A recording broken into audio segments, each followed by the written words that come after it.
그 재앙 속에서 어떻게 순교를 당하면서도 끝까지 승리할 수 있었을까? 이유는 오직 믿음으로요. 오직 믿음으로. 요한일서 5장 4절에 보면 그러는 거예요. 세상을 이기는 승리는 믿음이다. 이렇게 얘기해요. 믿음이다. 믿음이다. 이렇게 얘기해요. 믿음이다. 믿음으로 이겼다. 이렇게 말을 하면 믿음의 개념이 안 잡혀요. 왜? 이 단어 자체가 굉장히 추상적이에요. 그래, 믿음. 어떻게 하면 되는데? 뭐가 믿음인데? 이게 믿음. 예. 믿음에 대한 개념을 우리가 믿음의 본질, 믿음의 개념을 정말 정확히 알고 있어야 되고, 그 믿음으로 살아야 되고, 그 믿음으로 믿음을 누려야 돼요. 자, 믿음을 알아야 되고, 그 믿음으로 살아야 되고, 그 믿음을 누려야 되는데요. 믿음이 뭐냐? 예수님과 하나됨이에요. 믿음이 뭐라고요? 예수님과 하나됨이에요. 여러분 꼭 기억하셔야 돼요. 믿음이 뭐라고요? 예수님과 하나됨이에요. 나는 누구 안에? 예수 안에. 예수님은 어디? 내 안에. 완전한 하나됨이에요. 자, 하나됨에 더 깊은 의미가 있어요. 하나됨, 믿음은 예수님과 하나됨이다. 하나됨이다. 더 깊은 이유가, 그 의미가 뭐냐면 교환된 삶이에요. 무엇된 삶이요? 교환된 삶이에요.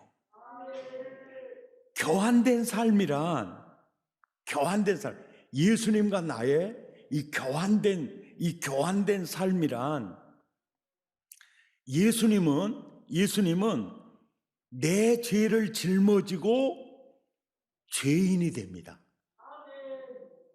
그래서 십자가 형벌을 받아요. 그러니까 예수님은 누구로 사는 거죠? 나로 사는 겁니다. 교환됐으니까요. 믿음, 따라서 다 믿음은 교환된 삶이다. 따라서 다 예수님은 내 죄를 짊어지고 죄인이 되어 십자가에서 처형을 당합니다. 즉 예수님은 누구로 살았습니까? 나로 사셨습니다. 내 저주를 친히 담당하셨습니다. 내 지옥을 친히 담당하셨습니다. 예수님은 철저히 나로 사셨습니다. 맞죠? 맞죠? 맞죠? 나로 사셨습니다. 교환된 삶이란 예수님은 나로 사셨듯이 나는 이제 누구로 사는 겁니까? 예수님으로 사는 겁니다. 이것이 교환된 삶이에요. 이것이 믿음입니다. 우리는 믿음으로 구원받습니다. 믿음이란 예수님과 하나됨이에요. 더 깊은 의미는 예수님과 교환된 삶이에요. 예수님은 십자가에 나를 짊어지고 나로 십자가에 죄값을 치르러 가고요. 따라서 우리는 예수님으로 하나님의 아들이 되어 있는 겁니다. 의롭다함을 얻었다. 이게 뭐요? 예수와 교환되었다 이 뜻입니다.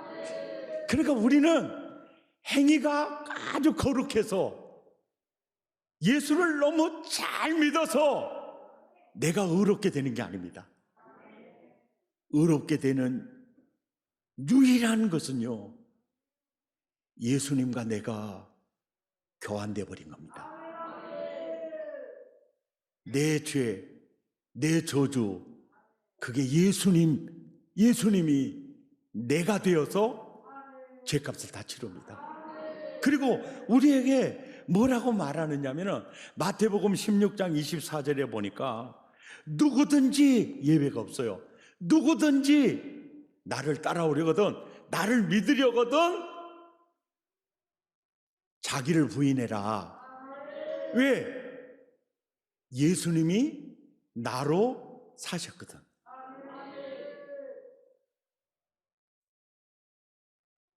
나와 연합된 너는 네가 없어. 너는 없어. 이해가 되시죠? 왜? 믿음이 뭐요? 교환되어 버렸기 때문에. 그러니까 우리는 주님 앞에 설 때 예수로 서는 겁니다. 의로 서는 겁니다. 그래서 그리스도와 함께 유업을 이을 상속자로 선다는 것은 예수로 서는 겁니다. 이것이 구원입니다. 이것이 구원입니다. 이게 믿음의 본질입니다. 본질. 믿음은 예수님과 하나됨이구나.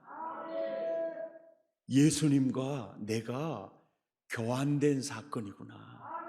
교환된 사건이구나. 그래서 바울의 신앙 고백이 갈라디아서 2장 20절인데 그러는 거예요. 내가 그리스도와 함께 십자가에 못 박혔은즉 내가 그리스도와 함께 십자가에 못 박혔나니, 거기서 보세요. 그런즉 이제 완전히 교환되어 버리는 거예요. 예수님은 내가 되어서 십자가에서 죽으시고 거기서 나는 이제 예수로 살게 되는 거예요. 이게 교환된 삶이에요. 우리가 세례를 받죠. 세례를 받는 것은 우리는 주로 편리하게 약식 세례로 이렇게 받습니다. 그러나 사실 세례는요, 이 세례 요한이 받았던 것처럼 또 예수님이 받았던 것처럼 있잖아요. 물속에 완전히 들어갔다가 나와야 돼요. 들어갔다 나와야 돼요. 그러니까 이 세례가 그거예요. 물속으로 확 들어가죠. 그럼 들어가서 숨을 쉬어야 돼요. 멈춰야 돼요. 예? 멈추라고 말 안 해도 멈춰요. 그러니까 무슨 얘기요? 너 예수와 함께 물속으로 딱 들어가. 너 죽었어. 이게 뭐요? 숨을 딱 멈춰요. 그거 죽은 거요. 다시 쳐들면 숨 쉬잖아요. 너 예수와 함께 죽었다가 너 살았어. 이 개념을 갈라디아서 3장 27절에서 여기도 그래요. 누구든지 예외 없이 그리스도와 하나 되기 위해서, 연합되기 위해서 세례를 받는 자는 이제 보십시오. 나는 사라져요. 그리고 그리스도로 옷 입혀졌느니라. 이게 뭡니까? 완전 교환된 상태예요. 그러니까 구원받는 우리는 나로 사는 겁니까? 예수로 사는 겁니까? 예수로 사는 거예요. 예. 의인으로 사는 겁니까? 죄인으로 사는 겁니까? 맞죠? 그리고 저주인으로 사는, 빈곤한 자로 사는 겁니까? 부유한 자로 사는 겁니까? 예? 완전히 부유한 자로 사는 거예요. 지금 대한민국의 국적을 가진 사람들은요, 절대 빈곤자가 있을까요, 없을까요? 심지어는요, 사업을 해서 부도가 났어요. 그러면 파산 신청하면 죽을 때까지 먹고 살 수 있을까요, 없을까요? 있어요. 한국은요, 절대 빈곤자는 없어요. 쌀이 없다? 동사무소 가면 있어요. 있어요. 복지과 찾아가세요. 누구를 연결해서라도 쌀 문제 해결해 줘요. 이해가 됩니까? 대한민국 진짜 복받은 나라예요. 이해가 되시죠? 예, 정말로 복받은 나라예요. 그런데 한국 사람들이, 우리들이요, 무엇 때문에 기분 상하고 무엇 때문에 속상하고 기분이 조금 거시기해지냐면요, 절대 빈곤자는 없어요. 뭐 때문에? 상대적 빈곤감 때문에 사람이 기분 상해요. 나는 25평 아파트 구입해서 갔어요. 너무 좋았어요. 근데 우리 동생은 30평 아파트 들어가 버렸어요. 그때부터 아랫배부터 시작해가지고 살살 아프기 시작해요.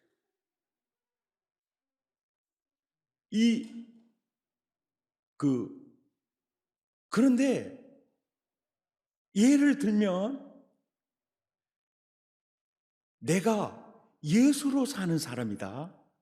그러면 100평 아파트에서 살든 우리는요, 기분 상할 이유가 없어요.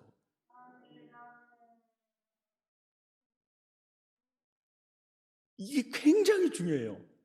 그러니까 바울은 고린도후서 9장 6절에 나는 무명한 자 같으나 유명한 자요, 죽은 자 같으나 보라 우리가 살아있고, 징계를 받는 자 같으나 죽임을 당하지 아니하고, 근심하는 자 같으나 항상 기뻐하고, 가난한 자 같지만 많은 사람을 부요하게 한다. 이게 헛소리가 아니에요. 바울은 지금 누구로 살죠? 예수로 살아요.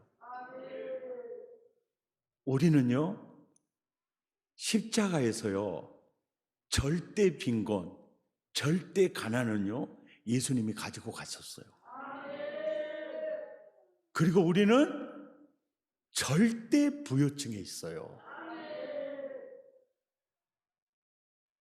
이 절대 부요증에 있어요. 이 복음을 확실히 아는 사람은요, 시샘 부릴 이유가 없어요. 이해가 되십니까? 굉장히 너그럽게 여유 있게 이렇게 살 수가 있어요. 부동산 가격이 많이 올랐어요. 강남의 어떤 아파트 같은 경우에는 한 10억 정도 오른 것 같아요. 근데 목포는 1억도 안 올랐어요. 그러니까 우리 목포 사람들이 지금 배가 좀 아프겠죠. 그러면 이 세상이 왜 이러냐. 그런데다가 LH 사태, 이 도시 개발 계획을 아는 종자들이 막 투기를 했다고 하니까 지금 대한민국 전체가 화가 났잖아요. 이 화가 이렇게 막 이렇게 났죠. 처음에 서울 사람들이요, 아파트값 올라가니까 어머나 또 1억 올랐어, 어머나 또 2억 올랐어, 어머나 할렐루야 놀렐루야. 근데 세금이 공시지가가 막 올라가면서 종합부동산세, 부유세, 종합부동산세 안 냈던 사람들이 이제 해당이 돼버리니까 언제 눈 뜨고 보니까 연금 나온 놈 세금으로 다 가져가 버린 거예요.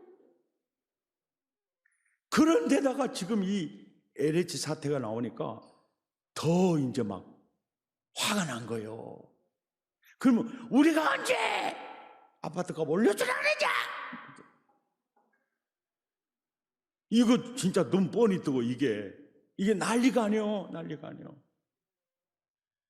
남학도청 들어오면서 그 상가 200평 분양 받아가지고 5층짜리 빌딩 다 지은 분 훌륭하죠. 근데 가만히 생각해 보니까 이것을 아들한테 물려주자니 상속세, 증여세가 이거 만만치 않아. 그러면 빌딩만, 그러니까 부모 입장에서 그냥 아야 너 상속 받아가라 이러고 싶은 마음이 꿀떡 같은 거요. 근데 월급쟁이로 사는 사람들이 그거 증여 딱 받아가지고 세금은 네가 감당해라 뭐 이런 식으로 하니까 아빠 나 안 가져가 볼라요. 아이고 나 안 가져가 볼라요. 이거 가만히 생각해 보십시오. 자, 한국의 절대 빈곤층이 사라졌어요. 뭐 때문이죠? 그들이 낸 세금 때문에 그래요. 우리는 부자들을 경멸하거나 미워하기보다 정말 격려가 필요해요. 격려가 필요합니다. 잘됐다 박수 쳐주고. 왜요? 정주영 씨가 그러잖아요. 나 계산상으로 내 재산 7조인데 눈 감고 가만히 생각해 보니까 쌀 가게 할 때는 내 재산이 있었는데 지금은 내 재산이 아무것도 없어 버려요. 그러더니 진짜 인생이 그거예요. 예. 이거 인생이 그래요. 우리 한국 사회가 너무 이 가진 자들 경멸하고 막 그러는데 실은요, 막 그들의 어마어마한 세금으로 정치인들 선거도 치르고 그런 거 아닙니까? 예. 우리는요, 바울처럼요, 예수로 살며 있으면 있어서 감사하고 없어도 주님이 나를 어떻게 먹이시는가 그 체험하면서 감사하고, 그리고 없다고 해서 피곤해지지도 않고. 아멘. 마태복음 6장 31절에서 34절까지요, 이 말씀을 예수님이 하시는 그 깊은 이유가 있어요. 염려하여 이르기를 야, 넌 내 아들이니까 무엇을 먹을까, 무엇을 마실까, 무엇을 입을까 하지 마라. 그것은 이방인들이 하는 거고 이 모든 것이 너희에게 있어야 할 줄을 그분이 알고 계신다. 아버지가 알고 계신다. 그런즉 너희는 무엇을 먹을까, 무엇을 마실까 그걸 구하지 말고 먼저 그의 나라와 그의 의를 구하라. 그리하면 이 모든 것을 너희에게 더하시리라. 그러면서요, 그러므로 내일 일을 위하여 염려하지 말라. 내일 일은 내일 염려할 것이고 한날 괴로움은 그날에 족하니라. 믿음은 예수님과 하나됨입니다. 믿음은 교환된 체험이에요. 예수님은 내 죄로 사셨고 내 죄로 십자가 지셨고 나는 예수님의 의로 구원받았고, 예, 율법의 저주에서 예수님이 저주를 담당하셨고, 그래서 우리 예수 믿는 사람은요, 절대 빈곤층이 아니고 절대 부요층입니다. 이 노얄게 밀린 거예요. 다섯째인을 통해서 누가 인생 승리자인가를 보여주고 있는 거예요. 예. 세상에서 큰 소리 떵떵 치고 너희를 잡아 죽였던 자들은 이 승리자가 아니다. 어떤 역사관, 어떤 세계관을 가지고 어디에 너의 인생을 목적을 두며 살아야 할지 이걸 보여주면서 절절히 깨닫기를 원하는 거죠. 아멘.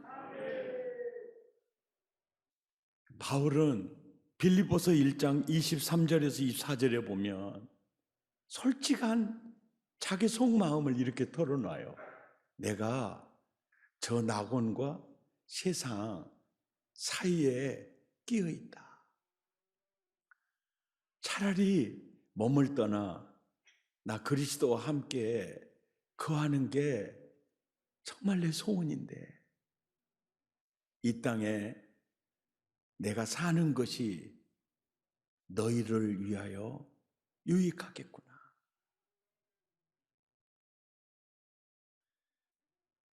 우리가 암으로 세상을 일찍 뜰 수도 있어요. 교통사고로 뜰 수도 있습니다. 그것이 인생 성공과 실패를 좌우하는 게 아니에요. 인생의 결산은요, 낙원에서 나요. 아멘입니까? 낙원에서 나요.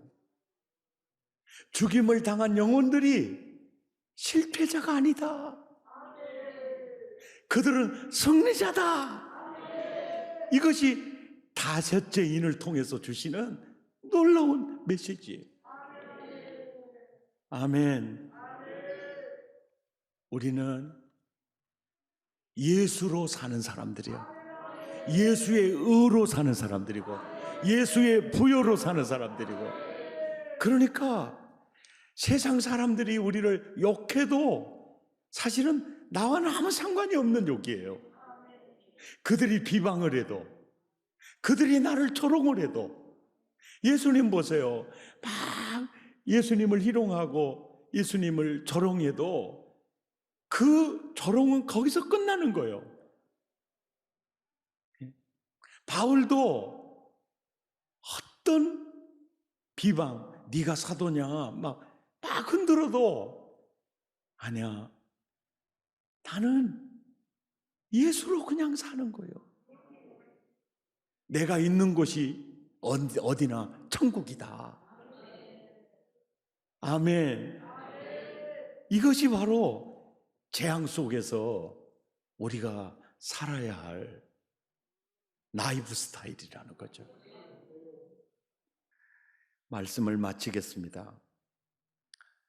첫째인, 둘째인, 셋째인, 넷째인 이 재앙을 하나님이 왜 우리에게 내리시는가?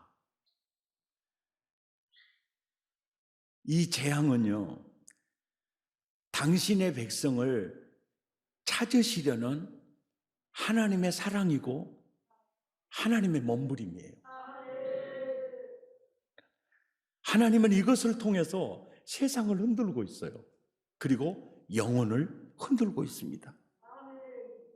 만약 이런 재앙이 없다면 사람들은 저마다 바벨탑을 쌓을 것이고, 그리고 자신들의 이름을 내느니라고 하나님을 새카맣게 잊어버릴 거예요. 첫째인, 둘째인, 셋째인, 넷째인의 이 재앙은요, 세상을 흔들고 영혼을 흔들어 깨우는 거예요. 재앙 속에서 우리가 어떻게 살아야 하는가를 보여주는 게 다섯째 인이 주는 메시지입니다. 성경적인 눈을 가지고 살라고 하십니다.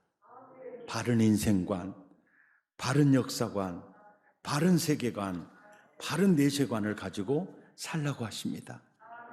그리고 재앙 속에서 교환된 삶을 통해서 행복한 궁전이 되기를 원하고, 교환된 삶을 통해서 복음덩어리가 되기를 원하고, 교환된 삶을 통해서 하나님의 나라로 살라고 하십니다.